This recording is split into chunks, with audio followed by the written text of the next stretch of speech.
We all live in a yellow submarine, yellow submarine, yellow submarine. We all, hi Roz, live in a yellow new smart. Oh, hi, how you doing? Yellow submarine, yellow submarine. All our friends are all aboard. Many more of them live next door. So hi, this is Alicia Previn, and I'll just say hi over here. This is my website, the Earthworm Book. So we're going to talk about worms today. I can turn around. There we go. How you doing, everyone? Thank you for joining. Alicia Previn. And I've got my hair back because we're going to look at some worms and we're going to do some fun things. Thank you. Appreciate the hearts. Last week when we did the kids show, Yellow Submarine Kids, we looked at the worms. I told you a little bit about how I make the worm box. We're going to read some of the book today, but I also wanted to do something really special. Worms get fed most of the vegetable scraps and things that we have at home, but there's something that they really like that helps them lay eggs and make more babies and more earthworms, which are good for the soil. So here's, I'm going to show you my worm box here. This is it. It's just a couple of simple plastic containers from Home Depot. And I'll explain a little bit more about how to make a worm box in a later broadcast. But right now we're going to look at the worms. In fact, I'm going to turn this around again. And we're going to look inside the worm box. Now, what is this, all this colorful stuff? Well, this is newspaper that last week we made some more bedding for the worms. And bedding can be cardboard or newspaper, anything you have. And we got it damp, and we shredded it first, and then we got it damp. And we keep it on top of them. Now there you can see I still have some scraps. Hey, hi Dees. I still have some scraps. I'm going to dig down here and you're going to see a lot of worms because, wow, we really have a lot of worms. Look at all that. Kids love worms. I love worms, and worms are good for the soil. Everywhere where you see plants growing and thriving, it's because there are earthworms there eating all the old garbage like leaves and scraps, and turning it into the most wonderful living dirt or soil, whatever you prefer to call it. My teacher used to say that dirt was on the bottom of your shoes or in the road, but soil is what plants live and thrive off of. Well, one of the things that we love to give the worms is good old coffee grounds. So I have some, hi David, hey, right on. So I have some coffee grounds here. Now, it's very interesting. These are coffee that you or your parents have brewed and the coffee grounds left over. Don't throw them away. They're excellent for earthworms. Why? Hi, David. Another David's in here. Hi. What the coffee grounds do for your worms, if you haven't already seen, I'll show you some worms, those that you just arrived. Lots of worms in my worm box. And let me just, I've got some music going on from my Earthworm Book CD. This is my website over here, the Earthworm Book. It's around so you can see me. Hi. So what we're doing is these coffee grounds, the earthworms lay their eggs in coffee grounds. I know it sounds strange, but they love it.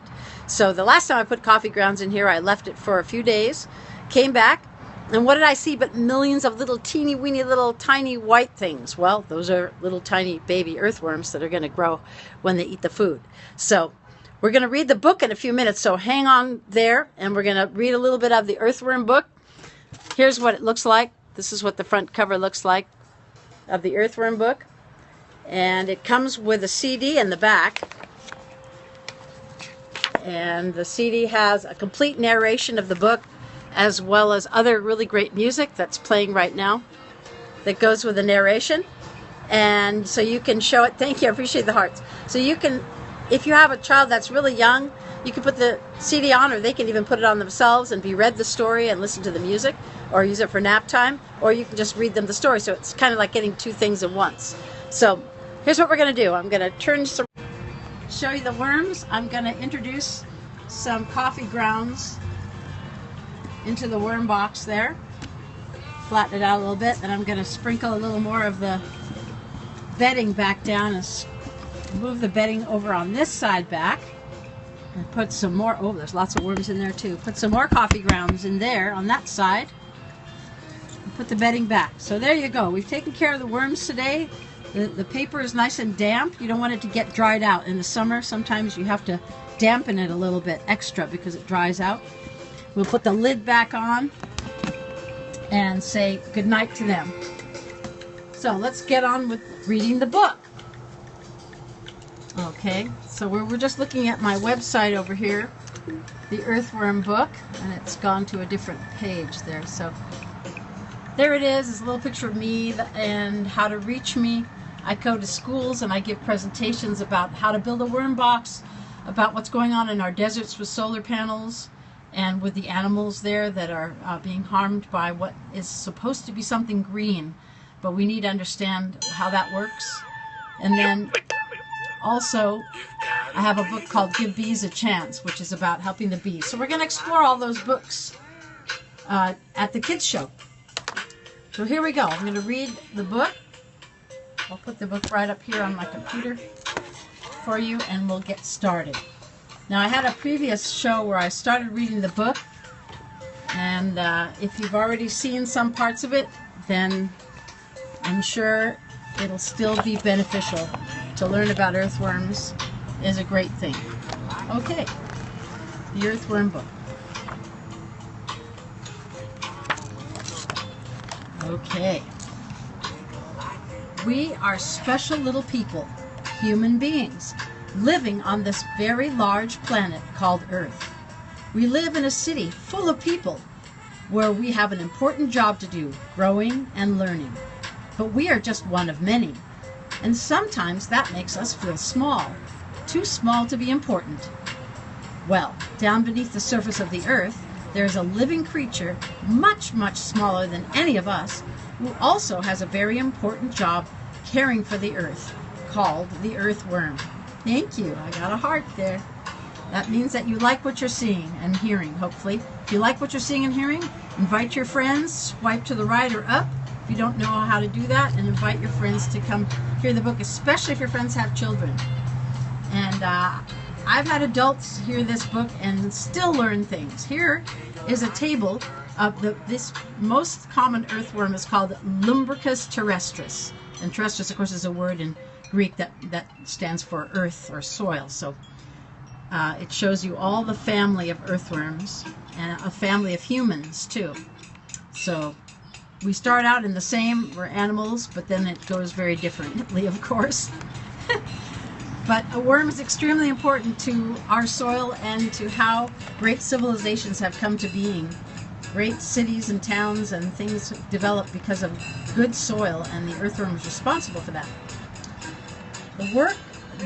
They work hard every day, taking dirt and changing it into rich, healthy, living soil that helps plants grow and bloom, providing everyone with food.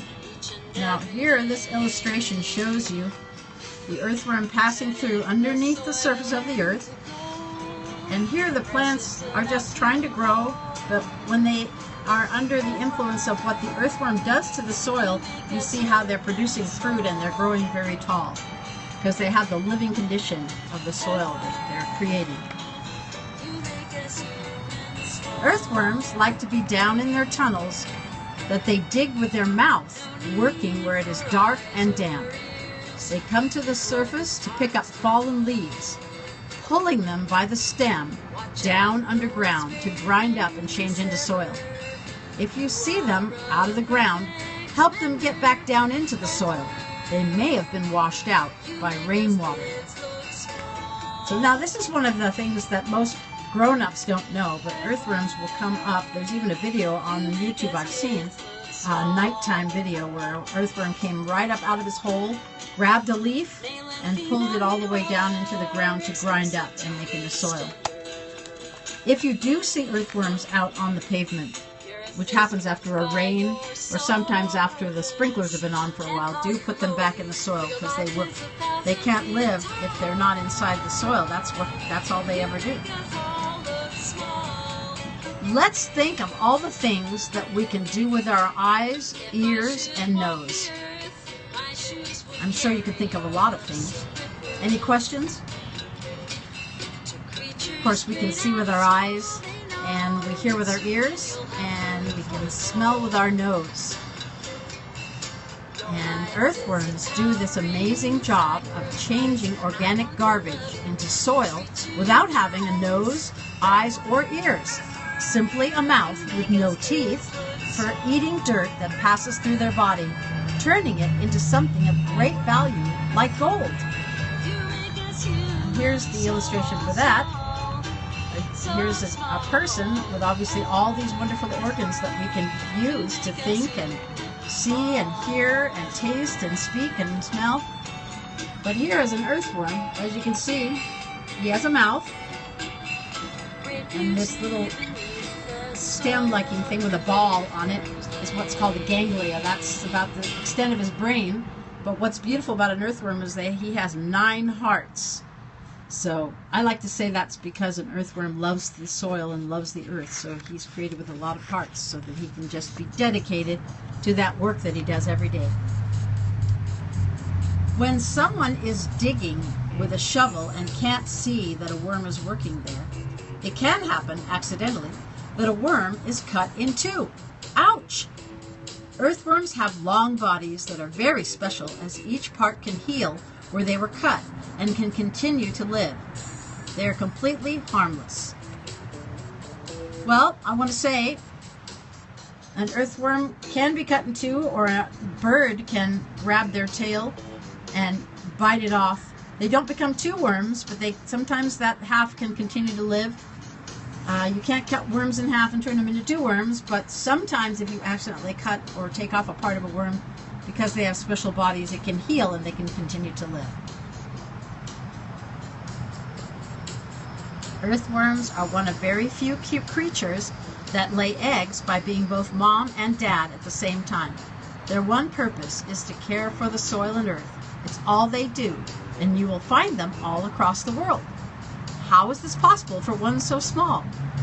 The very first worms lived in one place, and their eggs traveled on the bottoms of walking shoes and horses' hooves for thousands of years, spreading them everywhere.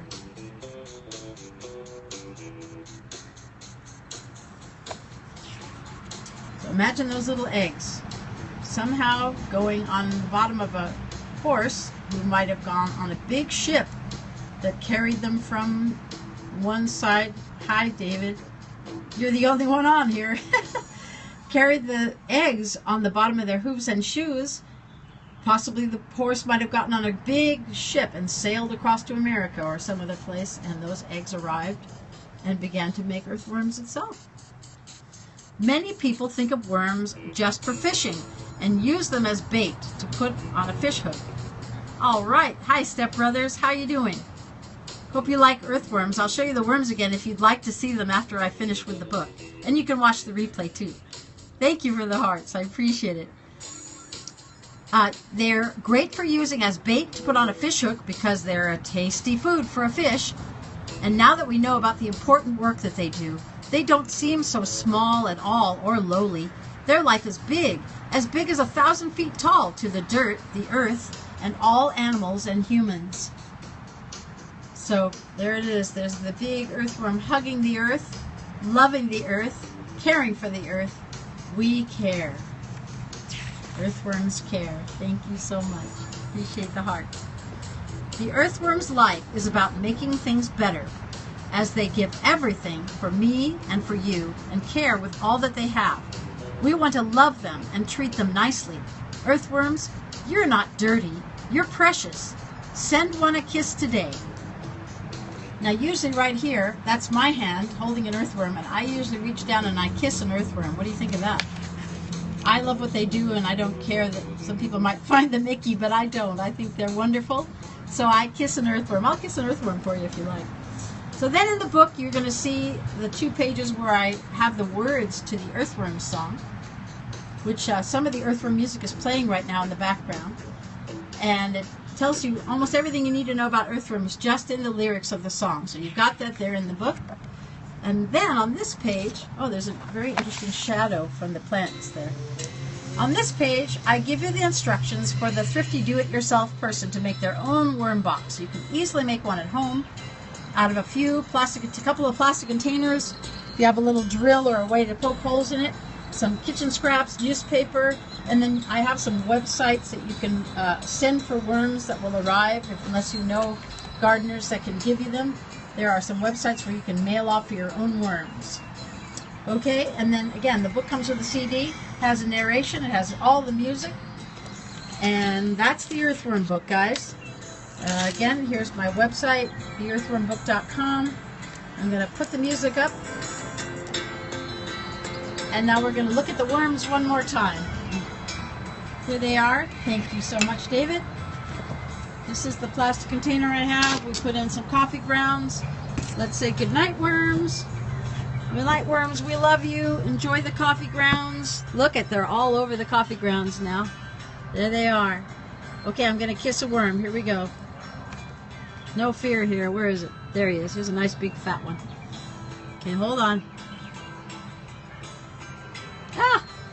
Oh, he's on my finger. Okay, here he is. So, I guess I have to turn this around. Hold on, guys. There's the worm. How close can we get?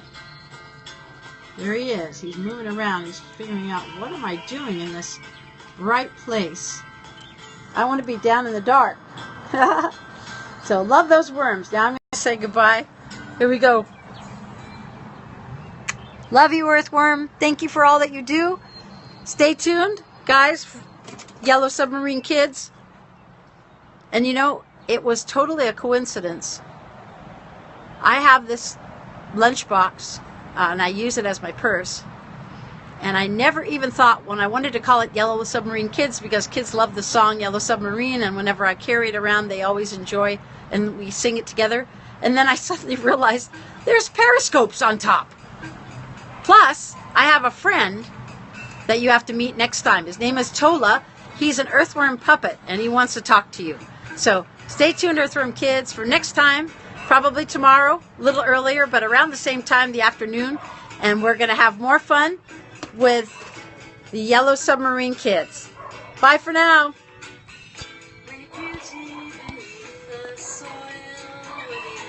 Thank you.